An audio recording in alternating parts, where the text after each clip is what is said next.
question ये what was my question? Sir Indian Sensex start screen share Yes. Cost हमने cost base जो है ना, सेंसस का बेस ईयर कौन था? yes this was my 2011 question. तो मंडल का 1931 1931 very good, great, fantastic, your answer is like that. Sir आप बट लोग ये इसके बाद फिर 2010 में भी हुआ था ना, तो दोनों में से क्या बोलना वो समझ नहीं, मैंने आपसे पूछा बेस ईयर। बेस ईयर का मतलब मैं आपको थोड़ा सा समझा देता हूँ, ठीक है। बेस ईयर का मतलब उस समय क्या माना गया। एक्चुअली 1978 टू 1980 आपने देखा होगा कि भारत में राजनीति बड़ा उथल पुथल चल रहे थे, ठीक है। और इसी दौरान हमने देखा कि कांग्रेस की सरकार गिर गई थी और अंततः यहाँ पर हमने देखा जनता पार्टी की सरकार, मोरारजी देसाई की सरकार बन गई थी। Is it okay? और इसी दौरान सबसे पहले जो रिजर्वेशन का था, खासतौर पे ओबीसी जो कोटा होते हैं, इन्होंने कहा कि भैया हमारे लिए भी आप कुछ करो। आपको पता होनी चाहिए कि अभी भारत में जो रिजर्वेशन है वह एससी को हमारा कितना मिलता है 15%, एसटी को कितना मिलता है 7.5%, ओबीसी को कितना 27%, उसके बाद जनरल में जो ईडब्ल्यूएस है उनको मिलता है 10%। ओवरऑल यदि हम रिजर्वेशन की बात करें तो लगभग 59.5%, यानी ओवरऑल 60% हमारा रिजर्वेशन चला गया। अब 40% हुआ तो 40% में भी लगभग, मतलब हम कह सकते हैं मोटा मोटी, जब हम इसको मैथमेटिक्स पे आपको बात कभी करूंगा तो आपको स्पष्ट हो जाएगी कि देश की 5% ही ऐसी पॉपुलेशन है जो अभी मुख्य रूप से आप कह सकते हैं रिजर्वेशन के दायरे से बाहर है। मतलब हम कह सकते हैं कि 95% हमारे देश की जो आबादी है, they must have the acquiring of the reservation category. मतलब 95% जनसंख्या रिजर्वेशन की कैटेगरीज में आ चुकी है। अब जैसा कि आप देख सकते हैं कि अभी हरियाणा सरकार ने कहा कि हमारे यहाँ 85% का वो 100% कर लिया। मध्य प्रदेश सरकार ने कहा कि हमारे यहाँ के लोगों को केवल जॉब दिया जाएगा और किसी को नहीं दी जाएगी। तो इस तरह से अनेक प्रकार के आप कह सकते हैं कि अभी जो है तमिलनाडु को लेकर के, तो हम कह सकते हैं कि जो हमारा सुप्रीम कोर्ट का जो मामला आया था, उन्होंने कहा कि 50% से ज्यादा हम कैसे रिजर्वेशन दे सकते हैं। अभी भी सुप्रीम कोर्ट फिर केंद्र सरकार से पूछा है कि आप हमें फाइनली बताइए कि हमें क्या करना चाहिए।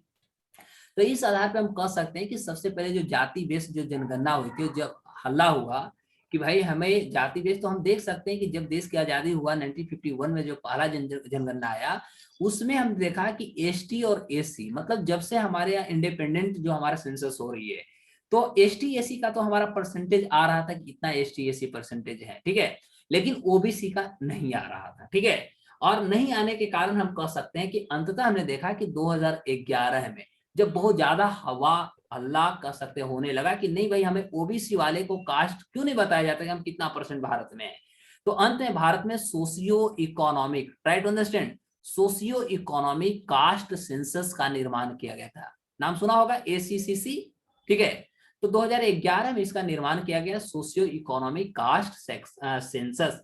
और इन्होंने उस समय बताया कि देश में ओबीसी की जो आबादी है वो 51% है, 51% है। और जैसे ही इन्होंने 51% बोला तो कुछ ऐसे भी क्रिटिसिज्म करने वाले थे, क्रिटिक्स थे, या कह सकते कुछ अपने आप को इंटेलेक्चुअल समझते थे लोग, उन्होंने, कुछ लोगों ने इसको माना, कुछ लोगों ने नहीं माना। मतलब हम कह सकते हैं फाइनल डाटा को गवर्नमेंट भी पता नहीं एक्सेप्ट किया या नहीं किया, क्योंकि बाद में इस पे विरोध होना चालू हो गई। अंततः जो 2006 में सुरेश तेंदुलकर की जो कमेटी बनी थी, और उस समय जो एनएसएसओ का जो रिपोर्ट आया था, नेशनल सैंपल सर्वे ऑर्गेनाइजेशन का जो रिपोर्ट आया था, इसमें बताया गया कि ओबीसी का 41% भारत में कंट्रीब्यूशन है, यानी 41% है। अब क्या हुआ कि उस समय हमारा जो था यूपीए की सरकार थी, उनको लगा कि कहीं ना कहीं यदि हम एग्जैक्ट डाटा बता देंगे तो मायने सी बात है कि जब एसटी एसी इतनी कम पॉपुलेशन 7% से वो 10% बढ़ सकता है, 10% से वो जो है 15% बढ़ सकता है, तो क्या ओबीसी जो एक बहुत बड़ा कंट्रीब्यूशन दे रहा है, क्या इनकी आबादी घटेगा? तो कहीं ना कहीं हम कह सकते हैं पॉलिटिसाइज से बचने के लिए गवर्नमेंट ने क्या किया कि इस चीजों को रोकने की कोशिश किया, और गवर्नमेंट ने स्पष्टीकरण नहीं दिया कि हमारे पास ओबीसी कितने हैं। Is it okay? तो उस समय जो कमेटी बनी, तो कमेटी कहा कि भाई अब हम किस आधार पे हम बनाएं कि हमारे पास ओबीसी क्या है। तो जो 1931 का जो हमारे यहाँ जनगणना हुआ था, तो 1931 के सेंसस को उन्होंने आधार माना, और उस आधार पे ही हमारे यहाँ ओबीसी का उन्होंने परसेंटेज बताया कि इतनी परसेंट। उस समय से हम कह सकते हैं 1931 का अभी भी हमारा जो है यही बेस को माना जा रहा है। इसी आधार पे अभी भी हमारे यहाँ कास्ट बेस्ड जनगणना 2021 में होने जा रहा है, जिसमें ओबीसी का भी जनसंख्या बताने की सरकार प्रयत्न करेगी कि हाँ हमारे भारत में कितने ओबीसी हैं। ठीक है, तो यह हमारा बेस ईयर था 1931। वेरी गुड, इसको आप याद रखिएगा। और ज्यादा विशेष हम बात करेंगे जब रिजर्वेशन ये सब पे आएंगे, तो मैं उस पर लंबी चौड़ी बात करूंगा। ठीक है, तो रिजर्वेशन के सॉरी जो हम सेंसस की बात किया, तो सेंसस जो होता है हमारा खासतौर पे यूनियन जो हमारा लिस्ट है उसमें आता है। अब बात होती है दूसरा जो होता है वह हमारा कौन सी होती है, स्टेट लिस्ट होता है। ठीक है, तो स्टेट लिस्ट का मतलब क्या हुआ, स्टेट लिस्ट जो होती है राज्य का जो सूची होता है, राज्य सूची पे जो कानून बनाने का जो अधिकार होती है वह राज्य सरकार का होता है। राज्य सरकार उस पर राज्यों के लिए कर सकते हैं, कुछ ऐसे इंपोर्टेंस एक्टिविटीज होते हैं, कुछ महत्व की चीजें होती हैं जिसपे कानून बनाने का अधिकार जो होती है केंद्र सॉरी राज्य सरकार को होती है। और इसमें कानून किस किस चीजों पर राज्य सरकार बनाती है भी अपने आप में एक प्रश्न बनता होगा। तो इसमें मुख्य रूप से जितने भी हमारे पास स्टेट जो पब्लिक सर्विस कमीशन है, साफ शब्दों में हम यदि बोले तो जितने भी हमारा पब्लिक सर्विस कमीशन है, ठीक है, तो पब्लिक सर्विस कमीशन हमारा स्टेट गवर्नमेंट के अंतर्गत आ जाती है। उसके बाद हम कह सकते हैं कि एग्रीकल्चर से रिलेटेड जो एग्रीकल्चर एलाइड सेक्टर यानी कृषि, फिर हमारा वर्ड आ जाएगा फॉर्मेशन में आ जाएगा फॉरेस्ट यानी वन आप कह सकते हैं, कारागार यानी जेल की बात करेंगे, जितने भी हमारे पास लैंड रेवेन्यू होते हैं जिसको हिंदी में आप कहेंगे भू राजस्व, उसके बाद पब्लिक जो फैसिलिटीज होते हैं जिसको आप बोलेंगे लोक व्यवस्था, ठीक है, पुलिस, आप लोक स्वास्थ्य यानी पब्लिक हेल्थ, लोकल गवर्नेंस स्थानीय शासन, उसके बाद परचेज यानी बाय एंड सेल क्रय और विक्रय, और साथ ही साथ जो हमारा इरिगेशन का पार्ट होता है यानी सिंचाई। ये सारे जो क्षेत्र हैं ये सारे क्षेत्र पे कानून बनाने का जो अधिकार होता है वह राज्य सरकार को होता है, क्योंकि यह राज्य सूची के अंतर्गत आता है। इज इट ओके और नॉट? सबको याद हो गया जो मैंने बोला? यस या नो? Yes sir. स्टेट में state public service commission, agriculture, forest, jail, public facility, local government, sale and purchase, irrigation. Irrigation, very good, इतना याद हो गया। बस ये याद रखना है कि इस पे स्टेट गवर्नमेंट काम करेगी, state government law and order बनाएगी। जहां भी कंफ्यूजन होगा हमें आप रोकने की कोशिश करेंगे, मैं 2 बार 4 बार बोलूंगा, आपको कॉपी मेंशन कराऊंगा, और मैं इसीलिए पीडीएफ पे बता रहा हूँ कि आप इससे देखें, फिर हम वीडियो भी डालेंगे वहां भी आप देख सकते हैं। Is it okay? उसके अलावा हम देखते हैं अब हमारे पास होता है एक कनकरेंट लिस्ट, ठीक है। तो कनकरेंट जो लिस्ट होती है वो उस पे कानून हमारा राज्य भी बना सकता है और केंद्र भी बना सकता है, बट यदि sometimes other there is in contravention या किसी प्रकार की कंट्रोवर्सी होती है, कोई डिस्प्यूट होता है, कोई कानून बन गया, पता लगा कि राज्य जो है उस पर विवाद छेड़ दिया, तो वैसे परिस्थिति में क्या होगा कि जो भी राज्य केंद्र के द्वारा कानून बनाए गए हैं समवर्ती सूची में, उसे राज्य को मानना पड़ेगा, क्योंकि केंद्र के द्वारा बनाए हुए कानून ही वैलिड होते हैं। ठीक है, तो इस आधार पे हम कह सकते हैं कि जो हमारा कंकरेंट लिस्ट है, समवर्ती सूची है, इस पे हमारा दोनों मिलके बनाएंगे, लेकिन विवाद होने पर केंद्र सरकार के द्वारा बनाया गया कानून ही हमारा वैलिड होता है। Is it okay? और इस आधार पे हमारे पास मुख्य रूप से 3 हमारे पास सूचियां हैं। ठीक है, और 3 सूची के आधार पे हम भिन्न भिन्न प्रकार की चीजों को कर सकते हैं। इसमें क्या होता है, खासतौर पर यदि हम बात करें कि समवर्ती सूची में क्या आएंगे, तो समवर्ती सूची के अंतर्गत जो होगा मुख्य रूप से हम कह सकते हैं, तो जितने भी हमारे पास नेशनल वाटरवेज होते हैं, यानी हिंदी में आप क्या बोलेंगे, राष्ट्रीय जलमार्ग, ठीक है, तो राष्ट्रीय जलमार्ग जो है हमारा कंकरेंट लिस्ट का पार्ट है, समवर्ती सूची का पार्ट है। फैमिली प्लानिंग, परिवार नियोजन, ठीक है, यह हमारा परिवार नियोजन का भी कंसेप्ट कहा जाएगा समवर्ती सूची में। आपको पता होगा 1952 में प्रथम पंचवर्षीय योजना में सबसे पहले प्लानिंग कमीशन फैमिली प्लानिंग का कॉन्सेप्ट को लाया गया था कि परिवार का भी एक नियोजन होना चाहिए। जिस तरह से हम अपने इकोनॉमी को प्लान करते हैं, अपने स्ट्रेटजी को प्लान करते हैं, शिक्षा को प्लान करते हैं, उसी तरह परिवार को भी प्लान वे में लाना होगा। और इसी आधार पर हमने देखा कि सबसे पहले अटल बिहारी वाजपेयी जो भारत के प्रधानमंत्री थे, 2000 ईस्वी में जनसंख्या नियंत्रण पे कानून आई थी, जिन्होंने कहा था कि 2035 तक हम देश की पॉपुलेशन को कंट्रोल करेंगे, लेकिन अनफॉर्चुनेटली हम जनसंख्या कंट्रोल नहीं कर पाए, और अभी हमारे जो गवर्नेंस है यह इसे डेट एक्सटेंड कर चुका है, ईयर को एक्सटेंड कर चुका है, और एक्सटेंड करके कहा कि हम 2070 तक अब देश की जनसंख्या को कंट्रोल करेंगे। तो इसके पीछे दो रीजन है। जनसंख्या तो एक सेकंड में सर, क्योंकि अभी हमारे पास गवर्नमेंट जो है लोकसभा और राज्यसभा दोनों उनकी मेजोरिटी, उसके बावजूद भी यदि जनसंख्या नियंत्रण नहीं हो रहा है, mean to say directly we can oppose to our government and responsible to our central government. तो इसके लिए हम कह सकते हैं कि हमारा सेंट्रल गवर्नमेंट डायरेक्ट जिम्मेवार है। अब कहेंगे क्यों सर, ऐसा क्यों?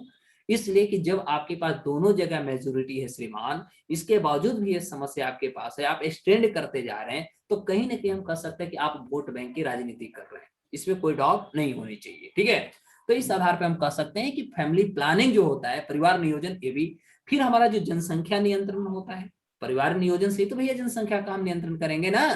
तो जो जनसंख्या नियंत्रण ये भी हमारा समवर्ती सूची में, क्योंकि राज्य और केंद्र दोनों मिल के इस पे कानून बनाएंगे।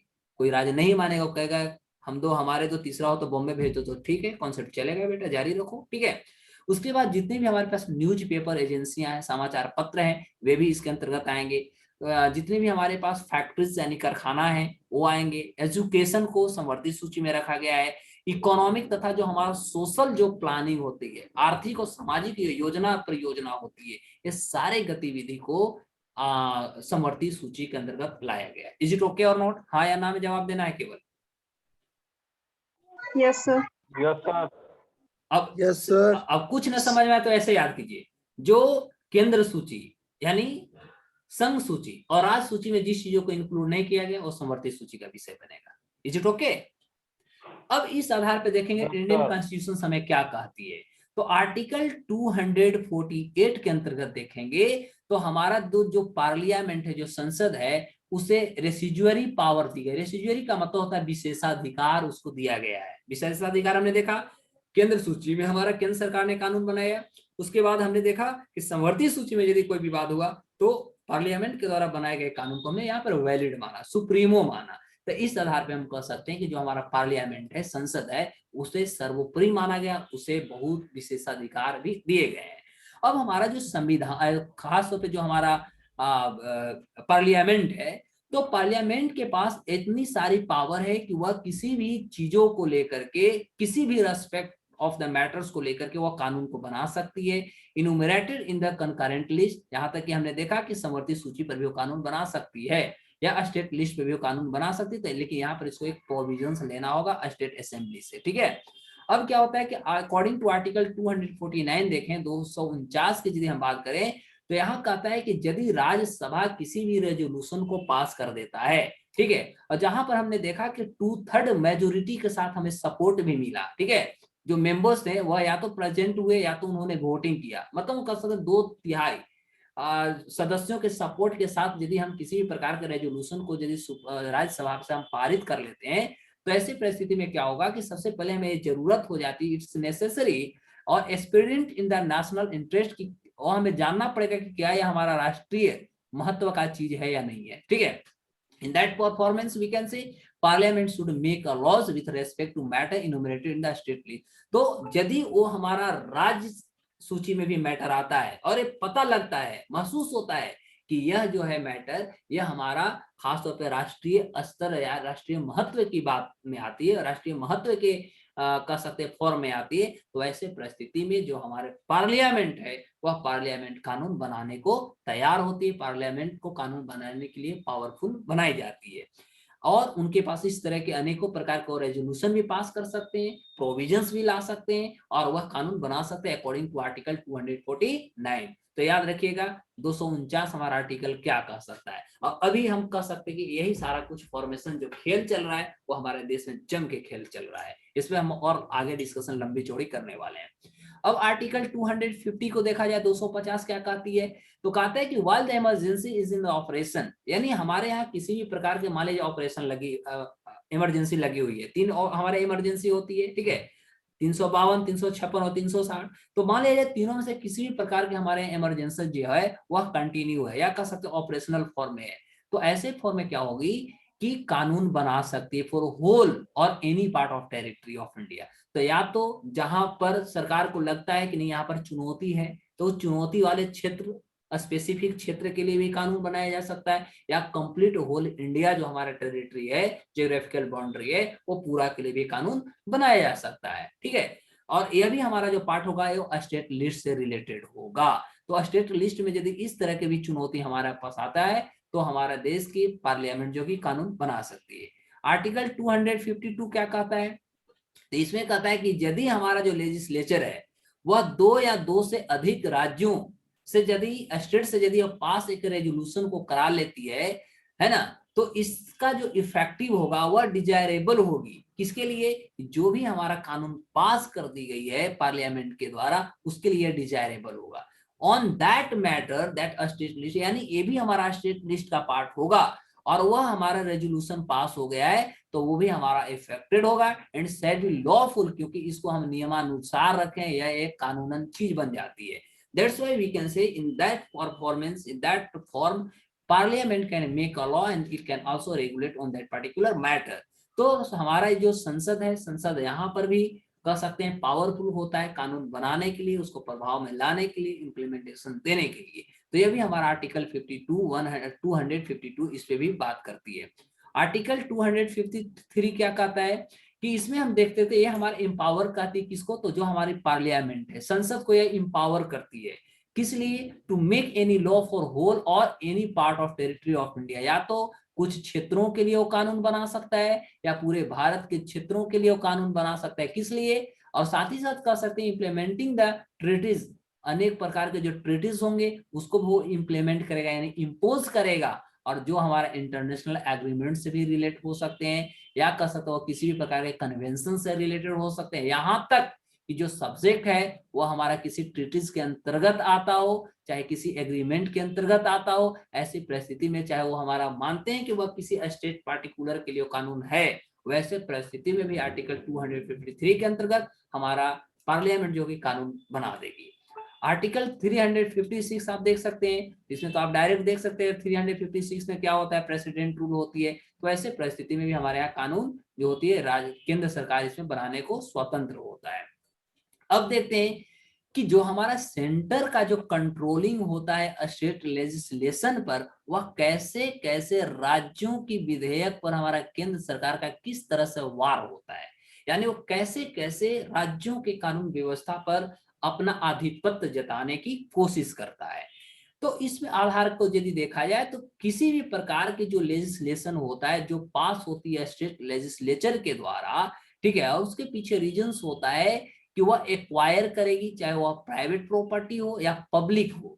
तो दोनों के पर्पस को लेकर जो उसको एक्वायरिंग करने की, जो एक्विजिशन करने की जो उसकी फॉर्म होती है, will not become a law. वो तब तक कानून नहीं बन सकता जब तक कि हमारा पार्लियामेंट किसी भी प्रकार के उन्हें अनुमोदन दे देता हो या कह सकते हैं अपनी कंसेंट यानी मंजूरी दे देता हो, तब तक वह किसी भी प्रकार का कानून का रूप नहीं ले सकता है। इज इट ओके और नॉट? ओके।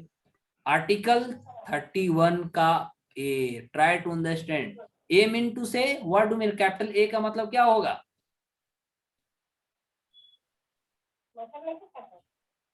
आर्टिकल 31 ए का मतलब क्या होगा? व्हाट डू मीन भाई? सब क्लॉज है। नो, जैसे मान लिया 21 हमारा आर्टिकल है और एक हमारा 21 का ए है, मतलब क्या हुआ? 21 में हमारा क्या देता है? What do mean article 21? Article right to education. Right to education 21 में है या 21 का ए में है? 21 ए है सर। तो आप 21 में कैसे बता दें? 21 का ए में है, तो अब प्रश्न बना कि 20 में क्या है, 21 में क्या है हमारा? प्राण एवं दैहिक स्वतंत्रता। Very good. इसीलिए हम कहते हैं कि आर्टिकल 20 और 21 चाहे हमारे यहाँ इमरजेंसी भी लगेगा तो इसको किसी भी प्रकार का वायलेट करने का अधिकार नहीं है। कम कर सकता है लेकिन इसको वायलेट नहीं करेगा। और इसी के अंतर्गत आर्टिकल 21 का ए जोड़ा है। ए का मतलब जहां पर कैपिटल ए कैपिटल दी गई, इसका मतलब समझिएगा कि अमेंडमेंट है। समझ में आया? या अमेंडमेंट है। और 21 का ए जो हुआ 86वां संविधान संशोधन 2002 के अंतर्गत इसको जोड़ा गया। और अंत में जाकर के जो फंडामेंटल राइट था इसको फंडामेंटल ड्यूटीज के अंतर्गत आर्टिकल 51 का जे, ठीक है, के अंतर्गत इसको 51 का ए का जे के अंतर्गत इसको जोड़ा गया। Is it okay? और इसमें हमने पढ़ा राइट टू एजुकेशन, शिक्षा का अधिकार। तो जहां भी कैपिटल ए हो जाए इसका मतलब आपको समझना है कि वहां पर हमने क्या किया? अमेंडमेंट किया है।